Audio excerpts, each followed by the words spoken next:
দর্শক স্বাগত জানাচ্ছি। ভারতীয় সীমান্ত রক্ষী বাহিনী বিএসএফ এই মুহূর্তে সীমান্তে মৌমাছি চাষে ব্যস্ত রয়েছে। শুনতে হাস্যকর লাগলেও এমন একটি সংবাদ কিন্তু প্রকাশিত হয়েছে। সংবাদ মাধ্যমটিতে যেমনটি বলা হয়েছে, সীমান্তে অনুপ্রবেশ চোরা কারবারিদের ঠেকাতে মৌমাছি মোতায়েন করছে ভারত। দর্শক, সীমান্তে অনুপ্রবেশ ও চোরাচালান ঠেকাতে প্রতিনিয়ত কিন্তু সীমান্ত রক্ষী বাহিনী টহল দিয়ে থাকে। তা সত্ত্বেও এগুলো কিন্তু ঠেকানো সম্ভব হয় না। এমন একটি পরিস্থিতিতে পশ্চিমবঙ্গের নদিয়ায় কৃত্রিমভাবে মৌমাছি চাষ করা হচ্ছে। পশ্চিমবঙ্গের সঙ্গে বাংলাদেশের 46 কিলোমিটার সীমান্ত রয়েছে। সেই সীমান্তে 32 নং ব্যাটালিয়ন বিএসএফ কিন্তু এই মুহূর্তে দায়িত্ব পালন করছে। তারা যেমনটি বলছে, মৌমাছির মাধ্যমে তারা কিন্তু অনুপ্রবেশ এবং চোরাচালান ইতিমধ্যে ঠেকিয়েছে। তারা যেমনটি বলছে, এই পদ্ধতি ব্যবহার করে ইতিমধ্যে তারা আশানুরূপ সাফল্য পেয়েছে। সীমান্তে অনুপ্রবেশ কিন্তু শূন্যের কোটায় নেমে পড়েছে। দর্শক, ঢাকা পোস্টের প্রতিবেদনে যেমনটি বলা হয়েছে, 32 নং ব্যাটালিয়নের কমান্ডার সুজিত কুমার বলেছেন, 1 বছরেরও কম সময় আগে 2023 সালের নভেম্বর থেকে আমরা মৌমাছি পালন করা শুরু করি। এটি ছিল গ্রাম উন্নয়নের সরকারের একটি প্রকল্প।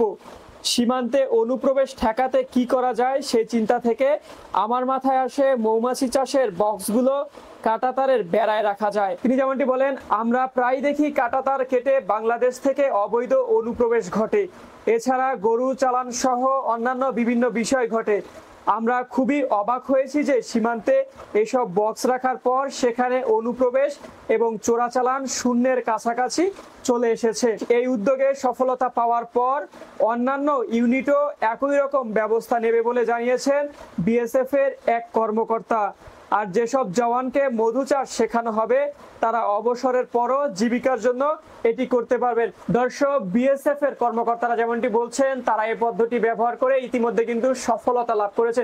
বিশেষ করে সীমান্তে যে কাঁটাতার রয়েছে, যার কারণে কেউ যদি সীমান্ত দিয়ে কাঁটাতার পার হয়ে অনুপ্রবেশের চেষ্টা করে তাহলে তাদের উপর মৌমাছি আক্রমণ করছে। দর্শক, হাস্যকর মনে হলেও বিএসএফ এর এই অভিনব পদ্ধতিকে আমরা সাধুবাদ জানাই।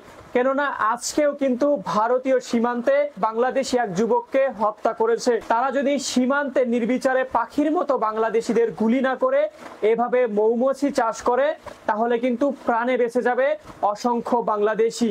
মৌমাছির কামড়ে সাময়িকভাবে অসুস্থ হলেও তারা কিন্তু প্রাণ ফিরে পাবে, পরিবারের কাছে ফেরত যেতে পারে। আমরা যেমনটি দেখি, বাংলাদেশ ভারত সীমান্তে কাউকে দেখা মাত্রই বিএসএফ কিন্তু নির্বিচারে গুলি চালায়। দর্শক, সীমান্তে বিএসএফ যেভাবে নির্বিচারে গুলি চালায় তার থেকে মৌমাছি কিন্তু শতগুণে ভালো রয়েছে।